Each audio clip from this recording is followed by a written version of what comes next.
کہ ارشاد فرمایا کہ میرا صحابی اگر ایک مٹھی بھر جو خیرات کرے تو غیر صحابی کے احد پہاڑ کے برابر سونا خیرات کرنے کے برابر ہے یا اس سے افضل ہے۔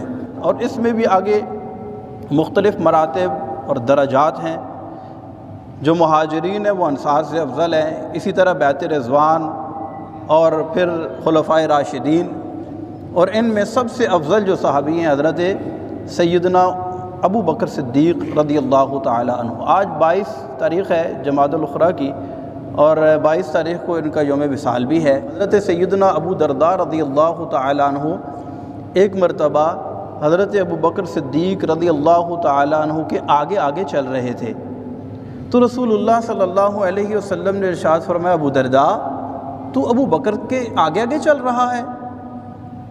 ارشاد فرمایا کہ روئے زمین پر ابو بکر سے بہتر اور کوئی انسان نہیں ہے کہ جس پر سورج طلوع ہوتا ہو، یعنی ابو بکر صدیق رضی اللہ تعالیٰ عنہ کو اللہ تبارک و تعالیٰ نے وہ مقام اور مرتبہ عطا فرمایا۔ مشکوٰۃ شریف کی حدیث پاک ہے، ایک مرتبہ حضرت سیدتنا عائشہ صدیقہ طیبہ طاہرہ عابدہ زاہدہ رضی اللہ تعالی عنہا نبی پاک صلی اللہ علیہ وسلم کی خدمت میں حاضر تھی۔ رات کا وقت تھا، آسمان پر ستارے چمک رہے تھے۔ انہوں نے عرض کی یا رسول اللہ صلی اللہ علیہ وسلم کیا کوئی ایسی ہستی بھی ہے کہ جس کی نیکیاں آسمان کے ستاروں کے برابر ہیں؟ کیونکہ آسمان کے ستارے انکاؤنٹیبل ہیں، وہ ان گنت ہیں، بے شمار ہیں، ان کو ہم گن نہیں سکتے ہیں۔ تو انہوں نے عرض کی کہ کیا کوئی ایسی ہستی بھی ہے کہ جس کی اتنی نیکیاں ہیں کہ آسمان کے ستاروں کے برابر ہو جائیں؟ تو اللہ کے رسول صلی اللہ علیہ وسلم نے ارشاد فرمایا ہاں، وہ حضرت عمر رضی اللہ تعالی عنہ ہیں۔ عمر کی نیکیاں آسمان کے ستاروں کے برابر ہیں۔ اب یہ تھوڑا سا افسردہ ہوئی، ان کے ذہن میں یہ تھا کہ شاید اللہ کے نبی صلی اللہ علیہ وسلم میرے والد محترم حضرت ابو بکر صدیق کا نام لیں گے۔ ان کو افسردہ دیکھ کر رسول اللہ صلی اللہ علیہ وسلم نے ارشاد فرمایا عائشہ تیرے والد ابو بکر صدیق کی ایک نیکی عمر کی ساری نیکیوں کے برابر ہے۔ وہ نیکی کون سی تھی؟ اس روایت کو بھی حضرت عمر فاروق رضی اللہ تعالیٰ عنہ روایت کرتے ہیں، وہ غار والی نیکی تھی۔ اچھا، غار میں کون سی ایسی بڑی نیکی تھی کہ جس کی ویلیو اتنی زیادہ بڑھ گئی؟ غار کے اندر کیا کیا تھا حضرت سیدنا صدیق اکبر رضی اللہ تعالیٰ عنہ نے؟ یہ ہجرت کی رات تھی جب کفار کا ظلم و ستم بڑھا، تو میرے آقا صلی اللہ علیہ وسلم نے ارشاد فرمایا ابو بکر تیار رہنا کہ کسی بھی وقت ہمیں اللہ کی طرف سے حکم ہوگا اور ہم ہجرت کے لیے روانہ ہو جائیں گے۔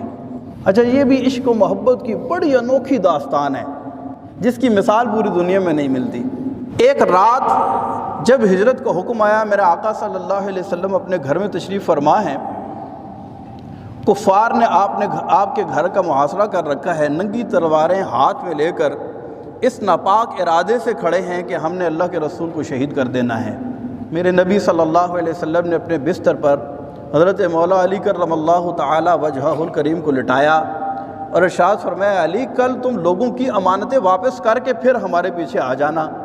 پھر آپ صلی اللہ علیہ وسلم نے سورہ یاسین کی تلاوت کرتے ہوئے اپنے ہاتھ میں تھوڑی سی خاک لی اور کفار کے منہ پر ماری، وہ ان کو دیکھ نہ سکے۔ میرے آقا صلی اللہ علیہ وسلم سلامتی کے ساتھ باہر تشریف لے آئے، جا کر ابو بکر صدیق رضی اللہ تعالیٰ عنہ کے دروازے پر ہاتھ رکھا، انہوں نے آگے سے دروازہ کھول دیا۔ ارشاد فرمایا ابو بکر، عرض کی یا رسول اللہ آپ نے کہا نہیں تھا ابو بکر تیار رہنا؟ کر اس دن سے سویا ہی نہیں ہے، تیار ہی کھڑا ہے۔ سواری پیش کی، ارشاد فرمایا میں اپنی سواری کی قیمت ادا کروں گا۔ خیر قیمت ادا کی گئی، چلے کبھی آگے چلتے ہیں کبھی پیچھے چلتے ہیں۔ صدیق اکبر رضی اللہ تعالیٰ عنہ ارشاد فرمایا ابو بکر کبھی تو ہمارے آگے چلتا ہے، کبھی تو ہمارے دائیں چلتا ہے، کبھی ہمارے بائیں چلتا ہے، کبھی پیچھے چلتا ہے، اس کی وجہ کیا ہے؟ عرض کرتے ہیں یا رسول اللہ جب میں یہ سوچتا ہوں کفار آگے سے حملہ کریں گے تو میں آگے آ جاتا ہوں، جب مجھے یہ ڈر ہوتا ہے کہ وہ پیچھے سے حملہ نہ کر دیں میں پیچھے سے آ جاتا ہوں، جب مجھے یہ خطرہ ہوتا ہے کہ وہ دائیں سے نہ آ جائیں میں دائیں آ جاتا ہوں، جب مجھے یہ خوف ہوتا ہے کہ وہ بائیں سے نہ آ جائیں میں بائیں آ جاتا ہوں۔ کہ جب کوئی حملہ کرے تو پہلے ابو بکر کا سینہ اس کے سامنے ہو. پنجوں کے بل چل رہے ہیں, کھوجی پیچھے پہنچ نہ جائیں. غار ثور میں پہنچے, میرے آقا صلی اللہ علیہ وسلم کو حضرت ابو بکر صدیق رضی اللہ تعالیٰ عنہ نے اپنی پیٹھ پر سوار کیا اور غار ثور پر چڑھے. 5000 فٹ کی بلندی ہے. یہ روایات ہم پہلے پڑھتے تھے, سنتے تھے, ہم کہتے ہیں 5000 فٹ کی, چلو پھر کیسا ہوگا. تو پھر جانے کا اتفاق ہوا نا غار ثور میں, اور غار ثور میں جب بندہ چڑھتا ہے نا, آپ میں سے اگر کسی کو اتفاق ہوا ہو تو پھر اس کو پتہ چلتا ہے, آنکھیں کھل جاتی ہیں کہ یہ کتنا مشکل کام ہے. اکیلے چڑھنا بہت مشکل ہے, اور پھر ننگے پاؤں چڑھنا, پنجوں کے بل چڑھنا, اور پھر وہ غار بھی کوئی بہت لمبا چوڑا غار نہیں ہے, چھوٹا سا غار ہے. بمشکل 2 آدمی اس میں آ سکتے ہیں. 3 دن اور 3 راتیں حضرت صدیق اکبر رضی اللہ تعالیٰ عنہ اور حضرت محمد مصطفیٰ صلی اللہ علیہ وسلم نے 3 دن اور 3 راتیں اس غار کے اندر گزاری. میرے آقا صلی اللہ علیہ وسلم حضرت ابوبکر صدیق رضی اللہ تعالیٰ عنہ کی گود میں سر رکھ کر آپ آرام فرما رہے تھے. لمبا واقعہ ہے, آپ لوگ سنتے رہتے ہیں. سب سے پہلے حضرت صدیق اکبر رضی اللہ تعالیٰ عنہ اندر گئے. آپ نے اپنی چادر کو پھاڑ کر جتنے سوراخ تھے سب بند کیے. ایک روایت کے مطابق 2 سوراخ رہ گئے اور ایک کے مطابق 1 سوراخ رہ گیا. آپ نے اپنی ایڑی اس سوراخ کے اوپر رکھی, اور وہ سانپ جو کئی سالوں سے منتظر تھا کہ محبوب آئیں گے اور میں ان کا دیدار کروں گا. ایک طرف عاشق ہے اور دوسری طرف بھی عاشق ہے, اب دونوں کا آپس میں مقابلہ ہے.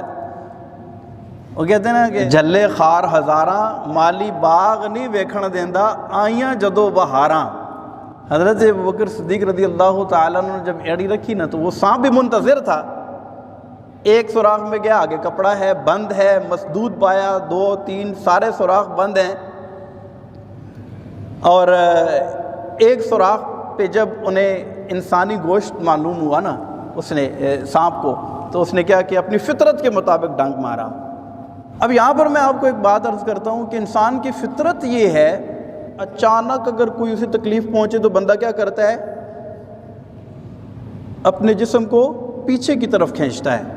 اچانک جاتے ہوئے اگر آپ کو خدا نہ خواستہ کرنٹ لگ جائے تو آپ کیا کریں گے, ہاتھ کو آگے کریں گے پیچھے کریں گے؟ پیچھے کریں گے نا, انسان کی فطرت ہے. لیکن جب صدیق اکبر کے پاؤں پہ سانپ نے ڈنگ مارا تو آپ نے اپنی فطرت کے الٹ, یعنی عشق میں ان کی فطرت بدل گئی, پیچھے کھینچنے کے بجائے اور دبا دیا. یہ نہیں کہ پاؤں ہٹا دیا اور سانپ کو راستہ دے دیا, ایسے نہیں کیا, بلکہ پاؤں کو یعنی فطرت الٹ گئی. اچھا, درد کی شدت تھی, پہاڑ کا سانپ تھا, پتھر کا سانپ, تکلیف کئی سالوں سے وہاں موجود ہے, قاتل زہر ہے, جان لیوا درد ہے. درد کی وجہ سے آنکھوں سے آنسو نکلے, چہرہ مصطفیٰ صلی اللہ علیہ وسلم پر گرے, آنکھیں کھولی اور ارشاد فرمایا ما لکا یا ابا بکر, اے ابو بکر تجھے کیا ہوا ہے, کس چیز نے تجھے رلایا ہے. اب یہاں پر میں ایک اور بات آپ کی خدمت میں عرض کروں گا کہ اچانک بندے کو کوئی اس طرح کا حادثہ پیش آ جائے, اچانک کوئی چیز بندے کو کاٹ لے, اچانک کوئی چیز بندے کو ڈس لے, کوئی چیز کو کرنٹ لگ جائے, کوئی کچھ بھی ہو جائے, تو بندہ کیا کرتا ہے, بے ساختہ غیر ارادی طور پر بندے کے منہ سے الفاظ نکلتے ہیں, اور اکثر اوقات ان الفاظ کا کوئی معنی نہیں ہوتا. یا بندہ چیختا ہے زور سے, یا ہا کرتا ہے, ہو کرتا ہے, کوئی بھی لفظ بندے کے منہ سے نکلتے ہیں. اور پھر اس وقت جو ہے نا بندے کی سینس اتنی زیادہ کام نہیں کر رہی ہوتی کہ بندہ وہ الفاظ کو ترتیب دے, یا کسی کے ادب کو ملحوظ خاطر رکھے, یا مرصع اور مسجع الفاظ یا خوبصورت الفاظ یا کوئی ارادتاً کوئی الفاظ ترتیب دے کے کوئی جواب دے, کیونکہ کیفیت ایسی ہوتی ہے نا, درد ہوتا ہے اچانک. تو جب پوچھو نا ما لکا ابا بکر, اے ابو بکر تجھے کیا ہوا ہے, آگے سے حضرت سیدنا ابو بکر صدیق رضی اللہ تعالیٰ عنہ نے, چاہیے تو یہ تھا کہ کہتے لدغت مجھے کسی چیز نے کاٹ لیا ہے, لیکن آگے سے جواب دیتے ہیں فدا کا امی و ابی یا رسول اللہ صلی اللہ علیہ وسلم لدغت, میری ماں اور باپ آپ پر قربان ہو, مجھے کسی چیز نے کاٹ لیا ہے. نبی پاک صلی اللہ علیہ وسلم نے اپنا لعابدین لگایا, درد دور ہوا, اللہ تبارک و تعالیٰ نے شفا عطا فرمائی۔ حضرت سیدنا عمر فاروق رضی اللہ تعالیٰ عنہ جب یہ روایت پیش کرتے نا تو زاروں کے تار روتے، کہتے ابو بکر مجھے وہ ایک نیکی دے دے، میری ساری لے لے، وہ غار والی ایک نیکی۔